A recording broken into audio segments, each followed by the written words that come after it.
ತಿಮ್ಮಾರೆಡ್ಡಿ ಅವರು ಆರೋಪಿಗಳ ಹೆಸರಲ್ಲಿ ಇರುವಂತಹ 4 ಜನರನ್ನ ಬಿಟ್ಟು ನೇರವಾಗಿ ಧರ್ಮಸ್ಥಳದ ವಿಚಾರವಾಗಿ ಟಾರ್ಗೆಟ್ ಮಾಡ್ತಾ ಇದ್ದಾರೆ. ಅಲ್ಲಪ್ಪ ನೋಡಿ, ಅತ್ಯಾಚಾರ ಮಾಡೋದು ಅವರನ್ನು ಬಚಾವ್ ಮಾಡೋದು ಎಲ್ಲ ಒಂದೇ ಅಲ್ವೋ ಸ್ವಾಮಿ. ಯಾವುದೇ ಮಾಧ್ಯಮದಲ್ಲಿ ಕೇವಲ ಆರೋಪಿಗಳನ್ನ ಹೆಸರನ್ನ ಹೇಳದೆ ನೇರವಾಗಿ ಧರ್ಮಸ್ಥಳದ ನೋಡಿ, ನಾನು ದಾಖಲೆ ಇಲ್ಲದೆ ಮಾತಾಡೋದಿಲ್ಲ ಸ್ವಾಮಿ.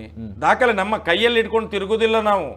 ನೋಡಿ, ಈಗ ನನ್ನ ಮೇಲೆ ನೇರ ಹೇಳಿದ್ಯಾರು? ಸರ್ಕಲ್ ಇನ್ಸ್ಪೆಕ್ಟರ್ ಸುದರ್ಶನ್ ಹೇಳಿದ್ದು ನನ್ನ ಮೇಲೆ FIR ಮಾಡ್ಲಿಕ್ಕೆ. ವೀರೇಂದ್ರ ಹೆಗ್ಡೆ ಅವರಿದ್ದು ದೊಡ್ಡವರೇ ಹೇಳಿದ್ದು ಅಂತ ಹೇಳಿ, ಅಭಿಷೇಕ್ ಗೋಯಲಿಂದ ನನ್ನ ಮೇಲೆ FIR ಮಾಡಿಸ್ಲಿಕ್ಕೆ ಹೇಳಿದ್ದು ಅಂತೇಳಿ ಸುದರ್ಶನ್ ರವರು ಹೇಳಿದ್ದು. ನಾನು ಅದಕ್ಕೋಸ್ಕರ ವೀರೇಂದ್ರ ಹೆಗ್ಡೆ ಅವರನ್ನು ಬಿಡ್ಲಿಕ್ಕೆ ಆಗ್ತದೆ ಅಷ್ಟು ಸುಲಭದಲ್ಲಿ? ಅವರಲ್ವ ಹೇಳಿದ್ದು? ಸರ್ಕಲ್ ಇನ್ಸ್ಪೆಕ್ಟರ್ ಸುದರ್ಶನೇ ನನಗೆ ಹೇಳಿದ್ದು ಅದನ್ನು. ಅವರಿಂದಲೇ ನಿಮ್ಮ ಮೇಲೆ ಈಗ FIR ಆಗ್ತಾ ಇರೋದು. ಕರ್ದದ್ದು ನೀವಲ್ವಾ ಅಂತ ಹೇಳಿದೆ.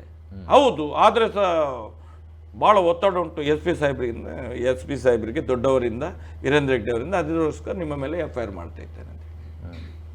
ಹಾಗೆ ವೀರೇಂದ್ರ ಹೆಗ್ಡೆ ಅವರದ್ದು ಹೆಸರು ತೆಗಿಬಾರ್ದು ಅಂತೇಳಿ ವೀರೇಂದ್ರ ಒಬ್ಬನೇ ಇರುವುದಲ್ಲ ಅಲ್ಲ.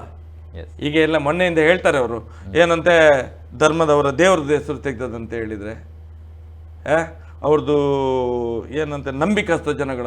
ಹಾಗಾದರೆ ನಮ್ಮ ಬಂಟ ಸಮುದಾಯದಲ್ಲಿ ನಂಬಿಕಸ್ಥರೇ ಇಲ್ಲ ಯಾರು? ಹಾಗಾದರೆ ಗೌಡ ಸಮಾಜದಲ್ಲಿ ನಂಬಿಕಸ್ಥರೇ ಇಲ್ಲ,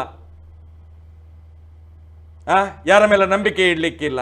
ಹಾಗಾದರೆ ಪೂಜಾರಿ ಬಿಲ್ಲವ ಸಮಾಜದ ಮೇಲೆ ಯಾರು ನಂಬಿಕೆ ಇಡ್ಲಿಕ್ಕಿಲ್ಲ. ಹಾಗಾದರೆ ಕೊಂಕಣಿ ಸಮಾಜದ ಮೇಲೆ ಇಡ್ಲಿಕ್ಕಿಲ್ಲ.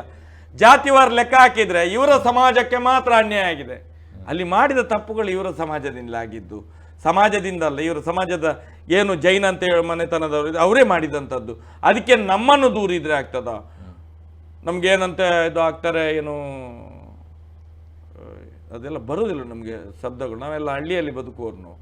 ಎಂಥದ್ದು ಮಾನ ನಷ್ಟ ಮೊಕದ್ದಮೆ. ಮಾನ ಇದ್ದವರೆಲ್ಲ ಆಗ್ತಾರೆ ಮಾನ ನಷ್ಟ ಮೊಕದ್ದಮೆ.